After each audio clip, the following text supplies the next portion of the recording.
अस्सलामुअलैकुम। Urdu for students channel के साथ आपकी खिदमत में हाजिर हैं और आप सबको अपने चैनल पर खुश आमदीद कहते हैं। उम्मीद है कि अल्लाह ताला के फ़ज़ल व करम से आप लोग बिल्कुल खैरियत से होंगे। जी, आज की हमारी जो वीडियो है वो भी मिर्ज़ा असदुल्ला ख़ान गालिब की शायरी के सिलसिले की एक वीडियो है और इसमें भी उनकी एक गज़ल की तशरीह मैं आपको बहुत ही आसान अल्फाज में समझाऊँगी। चलें तो शुरू करते हैं अपना आज का सबक। अशार हैं जी। ये न थी हमारी किस्मत के विसाले यार होता, ये न थी हमारी किस्मत के विसाले यार होता, अगर और जीते रहते यही इंतज़ार होता। शायर इस शेर में कहते हैं कि महबूब का मिलना हमारी किस्मत में नहीं था, इसलिए अगर हालत फ़िराक में मौत आ भी गई तो हमें कोई अफसोस नहीं है। अगर ज़िंदा रहते तो महबूब से जुदाई का गम ही सहते और फिर भी उसका इंतज़ार ही करते रहते। यानी महबूब से बिछड़ना और महबूब से जुदाई जो है वो एक तरह की मौत ही है। इसमें शायर का जो बुनियादी तसव्वुर है वो शिकायत और महरूमी किस्मत है।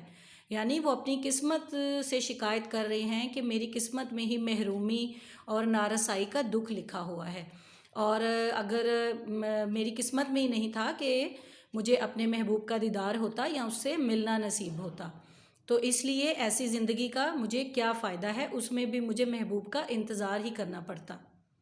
जी, दूसरा शेर है। तेरे वादे पे जिए हम तो ये जान झूठ जाना कि खुशी से मर न जाते अगर एतबार होता।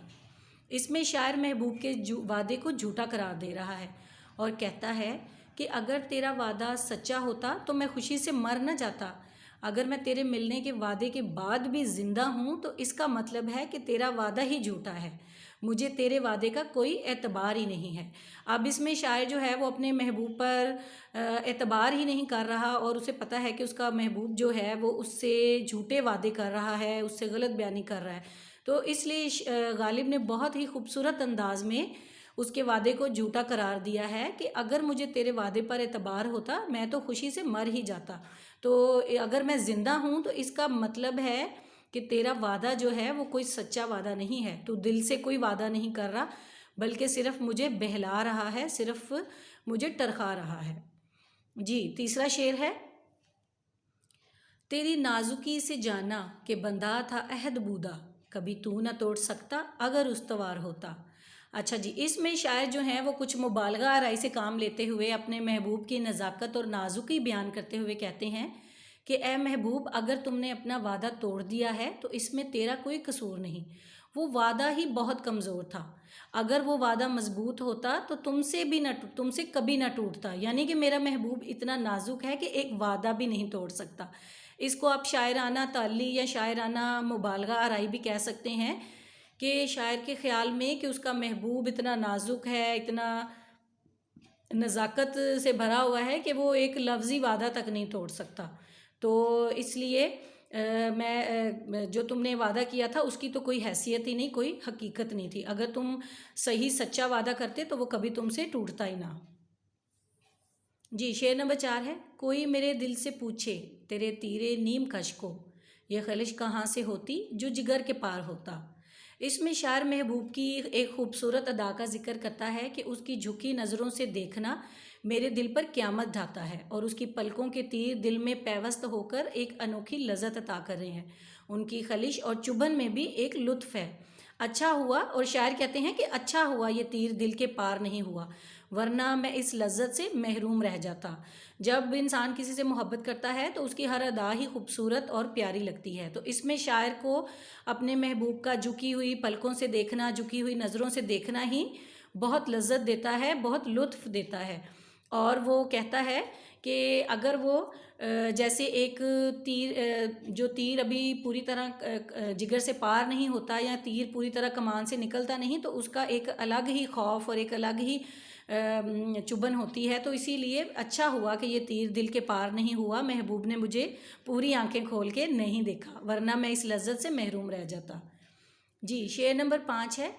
ये कहाँ की दोस्ती है कि बने हैं दोस्त नासे, कोई चारा साज होता कोई गम गुसार होता। जी, इसमें शायर कहते हैं कि ये बड़े अफसोस की बात है कि मेरे दोस्त मेरा गम बांटने की बजाय मुझे तर्क मोहब्बत का मशवरा दे रहे हैं। महबूब को हासिल करने का कोई चारा नहीं बताते बल्कि उसे छोड़ने की नसीहत करते हैं। वो तो अपनी तरफ से मेरा भला चाहते हैं, लेकिन ये तो मेरे साथ सरासर दुश्मनी है, उन्हें तो मेरी मदद करनी चाहिए। और काश कि मेरा भी कोई चारा साज होता, कोई गमगुसार होता, जो मेरे दिल के दर्द को समझ सकता, और बजाय मुझे नसीहतें करने के मुझे कोई तदबीर बताता, कोई तरीका बताता कि मैं अपने महबूब से मिल सकता और अपनी मोहब्बत को पा सकता।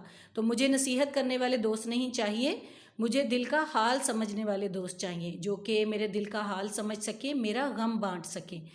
ये भी मिर्ज़ा गालिब की गज़ल का एक बहुत खूबसूरत शेर है कि कोई चारा साज होता, कोई गमगुसार होता। कि इसमें एक तरफ शायर ये कह रहे हैं कि मेरे दोस्त जो हैं वो तो सिर्फ मुझे नसीहतें ही करते हैं, मेरा गम नहीं बांटते। और दूसरी तरफ शायर जो हैं वो अपने महबूब को पाने की ख्वाहिश रखते हैं कि काश मेरा महबूब ही मेरा हो जाए और वो अपने मोहब्बत से जो है वो मेरे दिल से गम को दूर कर दे, वो ही मेरा चारा साज बन जाए। अच्छा जी, अब दूसरे शेर की तरफ चलते हैं। शेर नंबर 6 है। रगे संग से टपकता वो लहू कि फिर न थमता, रगे संग से टपकता वो लहू कि फिर न थमता, जिसे गम समझ रहे हो ये अगर शरार होता। इसमें शायर गमे इश्क की तबाहकारी के बारे में बयान करते हुए कहते हैं कि अगर पत्थर में चिंगारी की जगह गमे इश्क पिन्हा होता तो पत्थर जैसी सख्त चीज़ से भी वो लहू टपकता कि कभी ख़त्म ना होता। जैसे पत्थर को पत्थर से टकराते हैं तो उसमें से चिंगारी निकलती है, तो शायर कहता है कि अगर उसके जिगर में पत्थर में भी मोहब्बत का गम होता, यानी गमे इश्क वो बला है कि उसके सामने पत्थर भी मोम हो जाता, तो फिर इंसान की क्या हैसियत है। और इस इश्क की चोट से, इस मोहब्बत की चोट से पत्थर का जिगर भी लहू बनकर बह जाता। यानी कि जब इंसान के दिल में किसी चीज़ का गम होता है तो फिर उसके सामने और हर चीज़ जो है वो कमज़ोर पड़ जाती है, छोटी पड़ जाती है, और गम हर चीज़ पर छा जाता है। शेर नंबर 7 है। गम अगरचे जाँ गुसल है पर कहाँ बचें कि दिल है, गमे इश्क गर ना होता गमे रोज़गार होता। ये बात सच है कि गम की कैफियत इंसान की रूह को भी घायल कर देती है और बहुत जानलेवा होती है, मगर इस कैफियत से इंसान को निजात नहीं मिल सकती, क्योंकि हर इंसान के पास दिल है और दिल में गम की कैफियत लाजिम है। और अगर दिल में गमे इश्क नहीं तो गमे रोज़गार तो ज़रूर होगा, यानी दुनिया की मुसीबतों और परेशानियों में मुब्तला होता। कि अगर दिल में मोहब्बत का गम नहीं है, इश्क की चोट नहीं है, तो फिर उसे ज़रूर गमे रोज़गार होता। तो यही शायर कहते हैं कि गम ने तो हर सूरत दिल में जगह करनी ही करनी है, चाहे वो गमे इश्क हो, चाहे गमे रोज़गार हो। वो किसी शायर ने कहा है ना कि और भी दुख हैं ज़माने में मोहब्बत के सिवा, कि इंसान के पास मोहब्बत के अलावा भी बहुत से काम हैं, बहुत से दुख हैं जो कि उसके दिल को घायल करते रहते हैं, उसकी रूह को ज़ख्मी करते रहते हैं। क्योंकि गम के साथ खुशी और खुशी के साथ गम जो हैं वो इंसानी ज़िंदगी का लाजमी हिस्सा हैं। शेर नंबर 8 है। कहूँ किससे मैं कि क्या है शबे गम बुरी बला है, मुझे क्या बुरा था मरना अगर एक बार होता। अच्छा जी, अब इसमें शायर कहते हैं कि गम की रात काटनी बहुत मुश्किल है, मैं कैसे बताऊं इसकी कैफियत। गम और जुदाई की रात एक बला की तरह है जो इंसान का खून पीती है। इस अजियत से तो अच्छा है कि इंसान एक ही बार मर जाए। ये गम की कैफियत, ये दुख का आलम तो इंसान को बार बार मारता है। ये गम की कैफियत तो इंसान को बार बार मारती है। गम की रात में, जुदाई की रात में, परेशानी की रात में इंसान ना मरता है ना जीता है। तो इस तरह के दुख सहने से अच्छा है कि इंसान एक ही बार मर जाए। तो शायर कहते हैं कि मुझे क्या बुरा था मरना अगर एक बार होता, लेकिन मेरी ज़िंदगी में तो बार बार मरना लिखा है। कभी मुझे गमे इश्क सताता है, कभी मुझे गमे रोज़गार सताता है, तो मैं तो इन हालात से बहुत तंग हूँ। तो मुझे क्या बुरा था मरना अगर एक ही बार मरना होता, लेकिन मुझे तो बार बार मरना पड़ता है। इस गम की कैफियत ने मुझे कहीं का नहीं छोड़ा, और ये शबे गम जो है ये मेरी ज़िंदगी का एक बहुत बड़ा अज़ाब बन गई है। गालिब के ज़माने में वैसे भी मुसलमानों के माशरती हालात जो हैं वो भी बहुत ख़राब थे, तो इस हवाले से भी शायर जो हैं इस तरह के दुखी अशार में अपने गम का, उस दौर की कैफियत का इजहार करते हैं कि किस तरह इंसान जो हैं वो मुश्किल ज़िंदगी गुजार रहे थे। शेर नंबर 9 है। उसे कौन देख सकता कि ये गाना है वो यकता, जो दुई की बू भी होती तो कहीं दो चार होता। ये एक तसव्वुफ़ वाला शेर है। शायर इसमें कहते हैं कि वो ज़ात यानी अल्लाह एक है, बेमिसाल है, उसे कोई नहीं देख सकता, वो हकीकी यकता है, उसका कोई शरीक नहीं। अगर कहीं दूसरे की बू भी मिलती, कुछ किसी दूसरे का सुराग भी मिलता तो वो कहीं नज़र तो आता, अगर कोई और उसके जैसा होता तो कोई मिसाल तो मिलती, लेकिन वो ज़ात एक ही है। उसने जो तख्लीक कर दिया है वो कोई और नहीं कर सकता, और उसे देखने का तो सवाल ही पैदा नहीं होता। तो इसलिए शायर ने ये तसव्वुफ़ भरे अंदाज में कहा है कि अल्लाह ताला जो हैं वो वहदहु ला शरीक हैं, उनके जैसा कोई नहीं, और उसे देखने का तो सवाल ही पैदा नहीं होता। किसी इंसान में इतनी ताकत नहीं कि वो खुदा को देख सके।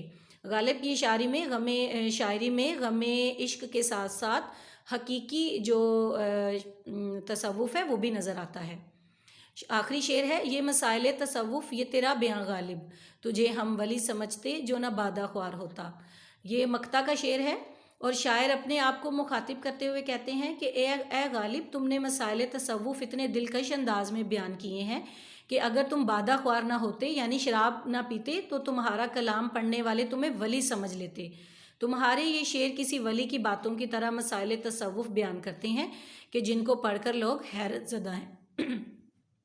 और यही गालिब के अशार की खूबी है कि उनमें दुनियावी बातों के साथ साथ दीनी बातें भी मिलती हैं, यानी कि वो एक वली की तरह बहुत गहराई लिए हुए मसाइल तसव्वुफ़ से भरे हुए अशार भी बयान करते हैं कि जिनको पढ़कर लोग वाकई हैरत ज़दा हो जाते थे कि एक बादा ख्वार जो है वो इस तरह के अशार लिख सकता है।